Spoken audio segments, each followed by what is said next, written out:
कर दिया कि बीड़ी पीने वालों ने कमाले पाक कर दिया। कुछ नहीं मिला तो पड़ोसी का बिस्तर जला के राख कर दिया कि अगर गंदगी हो पसंद तो पान खाना सीख ले, अब भीख मांगने की तजुर्बा नहीं तो बुढ़वा से खैनी खाना सीख ले। और इसका मजा अगर देखना है तो देखो शौचालय के हफीज खाने में अरे 2-2 घंटे मौज उड़ाते ससुरा बीड़ी पीते पैखाने में। भाई सब सच्ची बात बता रहे, जो बीड़ी पीता है ना उसका गजब ही आदत होता है। एक बीड़ी से नहीं उतरेगा तो अंदर में 2 सरका धरा लेगा लेकिन बाहर नहीं निकलेगा। अगर 2 सरका से नहीं उतरेगा तो 3 सरका धरा लेगा लेकिन पूरा क्लियर करके छोड़ेगा, है ना। होता है ना ऐसा। लेकिन क्या कीजिएगा, बीड़ी पीजिए पान खाइए। लेकिन हम शादीशुदा हैं और कभी कभी ससुराल भी जाना पड़ता है, जो शादीशुदा है ना। कोई बात नहीं। कुछ देर पहले शिवेश जी कह रहे थे कि मांग भरने की सजा आज तक पा रहे हैं और बीबी की मांगे पूरी करते करते आज देख लीजिए क्या करके खा रहे हैं। नहीं सच्ची बात है, हमारे शादी का 9 साल हो गया, बिल्कुल 9 साल। और मैं सच्ची बात बता रहा हूं सर, और हमारी घरवाली इतना प्यार करती है, इतना प्यार कर देख लीजिए जिंदगी तहस नहस हो गया। मैं सच्ची बात बता रहा हूं, घर में शायरी भी नहीं कर पाता हूं, मंच के माध्यम से शायरी भी कर लेता हूं। एक दिन मजाक में पत्नी के सामने दिलवाले का वो शायरी बोल दिया कि हमें तो अपनों ने लूटा गैरों में कहां दम था, मेरी कश्ती वहां डूबी जहां पानी कम था। पत्नी तुरंत जवाब दे दी कि तुम थे ही गधे, तुम्हारे भेजे में कहां दम था। कि तुम थे ही गधे, तुम्हारे भेजे में कहां दम था। अरे ससुरा वहां कश्ती लेके काहे गया था जहां पानी कम था। भाई साहब लेकिन कार्यक्रम में रहते हैं, ससुराल नहीं जा पाते।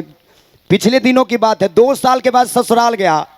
जो ही दरवाजे पर पहुंचा ना, बुढ़िया साहब चावल बना रहे थे, शर्मा कर अंदर चली गई। हम बोले ससुरा जिसको शर्माना हो तो अंदर में ही काहे शर्मा रही है। भाई साहब 2 साल के बाद गया, हमारे सेवा में कहीं पुआ पकवान तो कहीं मेवा मिष्ठान बनाए गए, मैंने जमकर खाया और ससुरा रात में मेरा पेट गुड़गुड़ाया। भाई साहब अब सोचे कि इतनी रात को कहां जाएंगे, इधर उधर देखे ना तब बगल में एगो अचार का घड़ा रखा हुआ था। भाई साहब लुंगी उठाया, शुरू हो गया।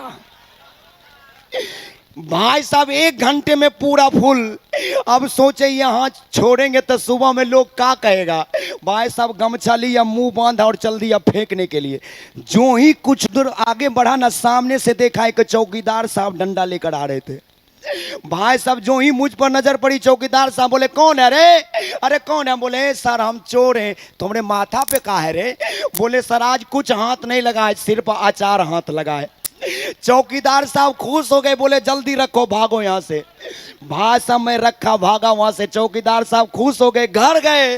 अब भोजपुरी में पत्नी से बोले कि सुना तारू हो, अरे सुना तारू हो, अचार हाथ लगल बा, खिचड़ी बनैया। भाई साहब सुबह हुई, खिचड़ी बनी। मैडम जी जो ही गमछा खोली ने बोले जी सुनते हैं ससुरा खाली बदबू दे रहा है। भाई साहब चौकीदार साहब बोले कोई बात नहीं, पुराना अचार है, बदबू देवे करेगा, जल्दी लाओ जल्दी लाओ।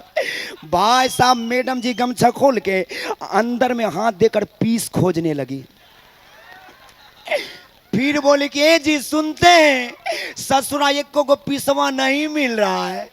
चौकीदार साहब बोले पीस नहीं मिल रहा है, थोड़ा मसाला डाल के लाओ, थोड़ा मसाला डाल के लाओ।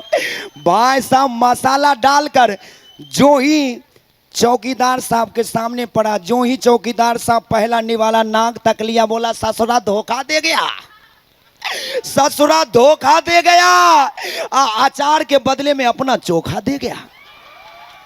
भाई साहब अगले दिन हम पकड़े गए, हथकड़ियों में जकड़े गए। चौकीदार साहब बोले रे ससुरा ये अचार कहाँ बनाया था रे। अरे ये अचार कहाँ बनाया था। हम बोले भगवान झूठ ना बोलाए, यहाँ बनाए थे, यहाँ से सप्लाई कर दिए। एक बार सभी लोग ईमानदारी से हाथ उठा दीजिए, ईमानदारी से जिनको जिनको अचार चाहिए उठा लीजिए। अच्छा जिनको चाहिए सर से संपर्क कीजिएगा, मिलेगा, है ना। चलिए आइए एक आर्मी वाला एक बार अच्छा लगा तो जोरदार ताली रुपेश भैया के लिए बजा दीजिए आप लोग।